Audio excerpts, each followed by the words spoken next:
NCIB times ಮೀಡಿಯಾಗೆ ಸ್ವಾಗತ. ಜೈಲಿನಲ್ಲಿ ಹಠ ಹಿಡಿದ ಪವಿತ್ರ ಗೌಡ, ಕ್ಯಾರೆ ಎನ್ನಲಿಲ್ಲ ದಾಸ ದರ್ಶನ್. ಹೌದು, ರೇಣುಕಾಸ್ವಾಮಿ ಕೊಲೆ ಪ್ರಕರಣದಲ್ಲಿ ಹೈಕೋರ್ಟ್ ನೀಡಿದ್ದ ಜಾಮೀನು ರದ್ದಾಗಿ 4 ತಿಂಗಳು ಕಳೆದಿದೆ. ಪ್ರಕರಣದ ಆರೋಪಿಗಳೆಲ್ಲ ಆಗಸ್ಟ್ 14ನೇ ತಾರೀಕು ಮತ್ತೆ ಪರಪ್ಪನ ಅಗ್ರಹಾರ ಜೈಲನ್ನ ಸೇರಿದ್ರು. ಸದ್ಯ ಪ್ರಕರಣದ ಟ್ರಯಲ್ ಆರಂಭ ಆಗಿದೆ, ಸಾಕ್ಷಿಗಳ ವಿಚಾರಣೆ ಶುರುವಾಗಿದೆ. ಇದೆಲ್ಲದರ ಬೆನ್ನಲ್ಲೇ ದರ್ಶನ್ ಭೇಟಿಗೆ ಪವಿತ್ರ ಗೌಡ ಮನವಿಯನ್ನ ಮಾಡಿದ್ದಾರೆ ಅಂತ ಹೇಳಲಾಗಿದೆ.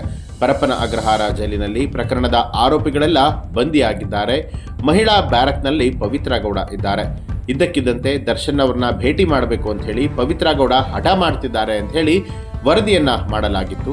ದರ್ಶನ್ ಭೇಟಿಗೆ ಪವಿತ್ರ ಗೌಡ ದಂಗಾಲು ಬಿದ್ದಿದ್ದಾರೆ. ಆದರೆ ದರ್ಶನ್ ಇದಕ್ಕೆ ಒಪ್ಪಲಿಲ್ಲ ಅಂತಲೂ ಕೂಡ ಹೇಳಲಾಗಿದೆ.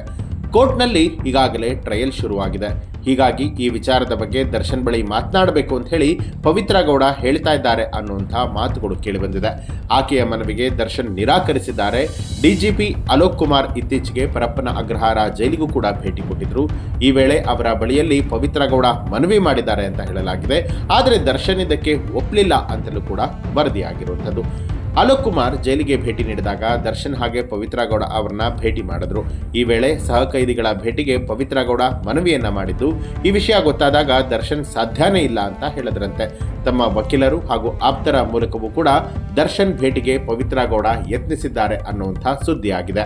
ಪವಿತ್ರ ಗೌಡಗೆ ಚಿತ್ರದುರ್ಗದ ರೇಣುಕಾಸ್ವಾಮಿ ಕೆಟ್ಟದಾಗಿ ಮೆಸೇಜ್ ಅನ್ನ ಕಳಿಸಿದ.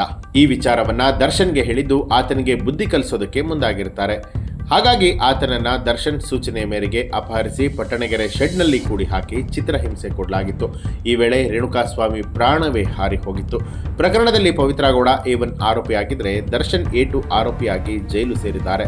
ತನ್ನ ಇವತ್ತಿನ ಸ್ಥಿತಿಗೆ ಪವಿತ್ರ ಗೌಡ ಕಾರಣ ಅಂತ ಹೇಳಿ ದರ್ಶನ್ ಕೋಪಗೊಂಡಿದ್ದಾರೆ. ಹಾಗಾಗಿ ಭೇಟಿಗೆ ನಿರಾಕರಿಸಿದ್ದಾರೆ ಅಂತ ಹೇಳಲಾಗಿರುವಂಥದ್ದು. ಮತ್ತೊಂದು ಕಡೆಯಲ್ಲಿ ಪರಪ್ಪನ ಅಗ್ರಹಾರ ಜೈಲಿಗೆ ಅಧಿಕಾರಿಗಳು ದಿಢೀರಾಗಿ ದಾಳಿಯನ್ನು ನಡೆಸಿದ್ದಾರೆ. 30 ಮೊಬೈಲ್ಗಳು, ಚಾರ್ಜರ್ಗಳು ಹಾಗೆ ಇಯರ್ಫೋನ್ಗಳು ಕೂಡ ಪತ್ತೆಯಾಗಿದೆ. ಈ ಹಿಂದೆ ಕೈದಿಗಳಿಗೆ ರಾಜಾತಿಥ್ಯವನ್ನ ಕೊಡಲಾಗ್ತಾ ಇದೆ ಅನ್ನುವಂಥ ಆರೋಪ ಕೇಳಿಬಂದಿತ್ತು. ಹಾಗಾಗಿ ಜೈಲಾಧಿಕಾರಿಗಳು ದಿಢೀರಾಗಿ ದಾಳಿ ನಡೆಸಿ ಪರಿಶೀಲನೆ ನಡೆಸಿದ್ದಾರೆ. ಮೊಬೈಲ್, ಚಾರ್ಜರ್ ಸೇರಿದಂತೆ ಸಾಕಷ್ಟು ವಸ್ತುಗಳನ್ನ ವಶಕ್ಕೆ ಪಡೆದಿದ್ದಾರೆ. ಕಳೆದ ವರ್ಷ ಪ್ರಕರಣ ಬೆಳಕಿಗೆ ಬರ್ತಿದ್ದ ಹಾಗೆ ಆರೋಪಿಗಳನ್ನ ಪೊಲೀಸರು ವಶಕ್ಕೆ ಪಡೆದಿದ್ರು, ವಿಚಾರಣೆಯನ್ನ ನಡೆಸಿದ್ರು. ಬಳಿಕ ವಿಚಾರಣಾಧೀನ ಖೈದಿಗಳಾಗಿ ಎಲ್ಲರೂ ಕೂಡ ಜೈಲು ಸೇರಿದ್ರು. ಆದರೆ 4-5 ತಿಂಗಳ ಬಳಿಕ ಹೈಕೋರ್ಟ್ ಜಾಮೀನು ಪಡೆದು ಎಲ್ಲರೂ ಕೂಡ ಬಿಡುಗಡೆ ಆಗಿದ್ರು. 9 ತಿಂಗಳ ಕಾಲ ಎಲ್ಲರೂ ಕೂಡ ಹೊರಗಡೆ ಇದ್ರು. ಇದೇ ವೇಳೆ ದರ್ಶನ್ ಡೆವಿಲ್ ಸಿನಿಮಾದ ಚಿತ್ರೀಕರಣವನ್ನ ಕೂಡ ಮುಗಿಸಿರ್ತಾರೆ. ಗಂಭೀರ ಪ್ರಕರಣದಲ್ಲಿ ಆರೋಪಿಗಳಿಗೆ ಜಾಮೀನು ನೀಡಿದ ಬಗ್ಗೆ ರಾಜ್ಯ ಸರ್ಕಾರ ಸುಪ್ರೀಂ ಕೋರ್ಟ್ನಲ್ಲಿ ಮೇಲ್ಮನವಿಯನ್ನ ಸಲ್ಲಿಸಿತ್ತು. ವಿಚಾರಣೆ ನಡೆಸಿದ ಕೋರ್ಟ್ ಜಾಮೀನನ್ನ ರದ್ದು ಮಾಡಿತ್ತು. ಹಾಗಾಗಿ ಡಿ ಗ್ಯಾಂಗ್ಗೆ ಮತ್ತೊಮ್ಮೆ ಜೈಲೂಟವೇ ಕಾಯಂ ಆಗಿ ಉಳಿದಿರುವಂಥದ್ದು. ಒಟ್ಟಾರೆಯಾಗಿ ಏನು ಇತ್ತೀಚಿನ ಬೆಳವಣಿಗೆಗಳಲ್ಲಿ ಪವಿತ್ರ ಗೌಡ ದರ್ಶನ್ ಅವ್ರನ್ನ ಭೇಟಿ ಮಾಡೋದಕ್ಕೆ ಪ್ರಯತ್ನವನ್ನ ಪಟ್ಟಿದ್ದಾರೆ ಅಂತ ಹೇಳಲಾಗಿದ್ದು, ದರ್ಶನ್ ಇದಕ್ಕೆ ಆಗೋದಿಲ್ಲ ಅನ್ನುವಂಥ ಮಾತುಗಳನ್ನ ಆಡಿದ್ದಾರೆ ಅಂತಲೂ ಕೂಡ ಹೇಳಲಾಗಿದೆ.